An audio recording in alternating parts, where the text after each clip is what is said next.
दोस्तों के साथ बाहर जाने से कतराता है क्योंकि उसके पास पैसे नहीं होते। वह अपने परिवार से नजरें चुराता है क्योंकि वह उन्हें सच नहीं बता सकता। यह ऋण उसकी नींद को खा रहा है। वह रात में घंटों जागता रहता है, छत को घूरता हुआ हिसाब किताब करता रहता है, लेकिन कोई रास्ता नहीं सूझता। यह ऋण उसके रिश्तों को खा रहा है। उसकी पत्नी उसकी चिंता को महसूस करती है। घर में एक तनाव का माहौल है, लेकिन वह इस बारे में बात करने से डरता है, शर्मिंदा है। वह शारीरिक रूप से आजाद है, पर वह एक अदृश्य जेल में, शर्म और भय की कोठरी में एक गुलाम की तरह जी रहा है। क्या यह आवाज तुम्हें जानी पहचानी लगती है? क्या तुम इस बोझ को, इस घुटन को, इस शर्म को महसूस करते हो? मैं तुमसे कहता हूं मेरे बच्चे, तुम्हारा यह वित्तीय ऋण, यह बाहरी बंधन एक बहुत गहरे, अधिक गंभीर, एक सार्वभौमिक ऋण का केवल एक बाहरी लक्षण है, एक प्रतिबिंब मात्र है। यह उस आत्मिक ऋण का भौतिक प्रकटीकरण है जिसे तुम पाप कहते हो। जिस तरह रोहन बैंकों और क्रेडिट कार्ड कंपनियों का ऋणी है, उसी तरह हर आत्मा जो मेरे बिना है, परमेश्वर की सिद्ध धार्मिकता, उसके पवित्र प्रेम की ऋणी है। यह वह ऋण है जिसके साथ तुम पैदा हुए हो।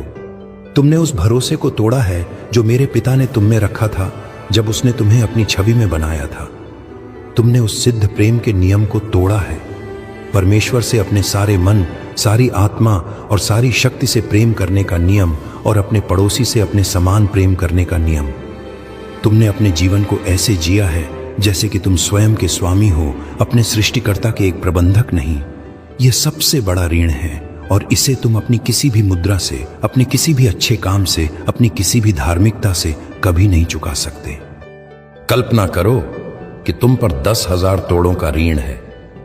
तुम्हारे युग में यह अरबों खरबों रुपए के बराबर होगा। एक ऐसी राशि जिसे तुम या तुम्हारी 100 पीढ़ियां भी मिलकर नहीं चुका सकती।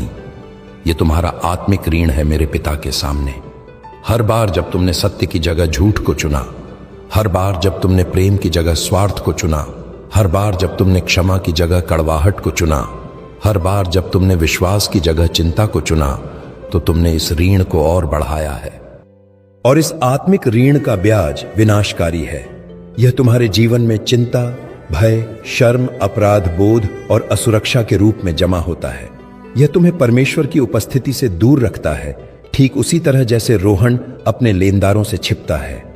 आदम ने बगीचे में यही किया था। जब उसने पाप किया तो वह मेरे पिता से छिप गया। तुम प्रार्थना करने की कोशिश करते हो, लेकिन तुम्हारे शब्द छत से टकराकर वापस आ जाते हैं।